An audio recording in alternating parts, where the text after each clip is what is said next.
Hola a todos, les invitamos a disfrutar con nosotros de esta interesante historia.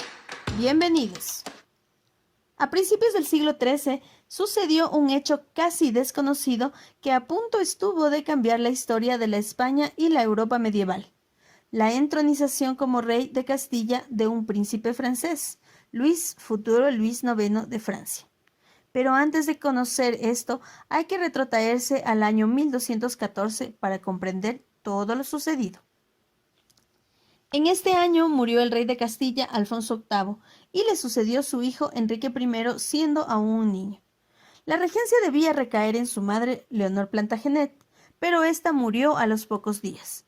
Entonces la regencia fue a parar a la hermana mayor de Enrique, Berenguela, esposa que fue de Alfonso IX de León hasta 1203, cuando su matrimonio fue anulado por el Papa Inocencio III. Al poco tiempo, debido a la oposición de la Casa de Lara, Berenguela tuvo que renunciar a la regencia. Aún así, el enfrentamiento entre ambos bandos nobiliarios continuó. En 1217, el rey niño murió por accidente. Al no existir un sucesor varón, la legítima heredera fue Berenguela.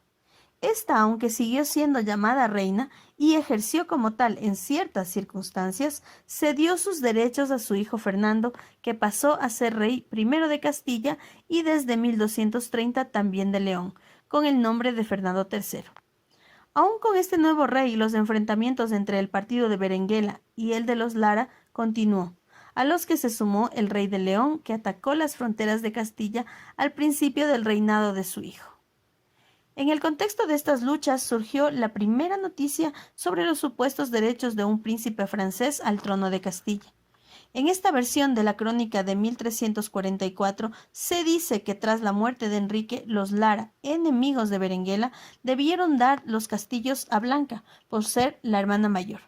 Esta Blanca es Blanca de Castilla, hija de Alfonso VIII y por tanto hermana de Enrique y de Berenguela, esposa y madre respectivamente de los futuros Luis VIII y Luis IX de Francia.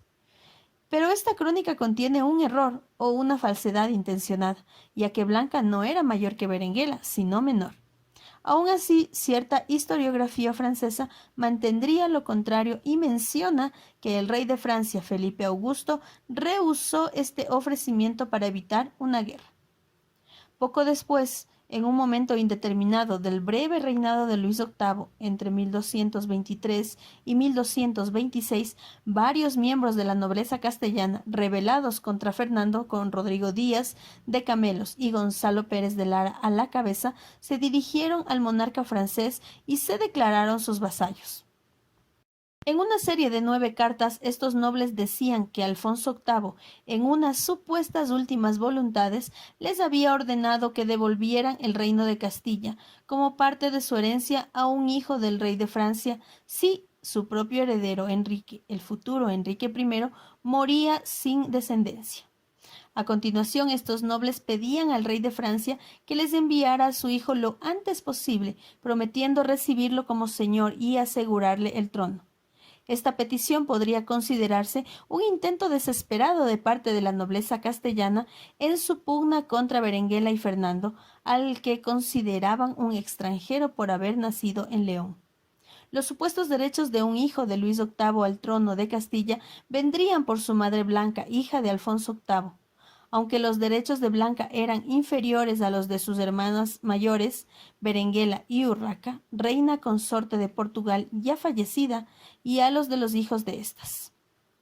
Por otro lado, no conocemos la reacción de Luis VIII ni de Blanca, como regente de su hijo desde 1226. A este ofrecimiento, pero probablemente la reina de Francia sabía que sus derechos eran muy endebles.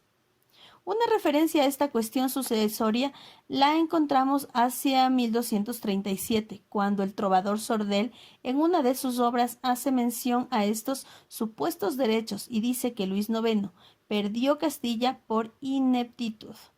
Más tarde, en el siglo XVII, Antonio Lupián, en su Epítome de la vida y muerte de la reina doña Berenguela, desmintió a varios cronistas que mantenían la primogenitura de Blanca. A esta improbable unión personal de las coronas de Francia y Castilla, el príncipe Luis, futuro Luis IX, podría haber sumado la de Inglaterra y haber formado un imperio capeto, mucho mayor que el recientemente desaparecido imperio angevino, ya que en 1216 los varones ingleses en rebeldía contra el rey Juan Sin Tierra habían ofrecido el trono de Inglaterra al padre de Luis, el cual llegó a ocupar Londres en virtud de los derechos de su mujer Blanca, nieta de Enrique II de Inglaterra. Aunque como en el caso de Castilla, estos derechos eran frágiles, pues Blanca tenía parientes que le precedían en la línea sucesoria. Si te gustó el video, dale like, suscríbete, comparte y comenta con tu opinión o cualquier sugerencia.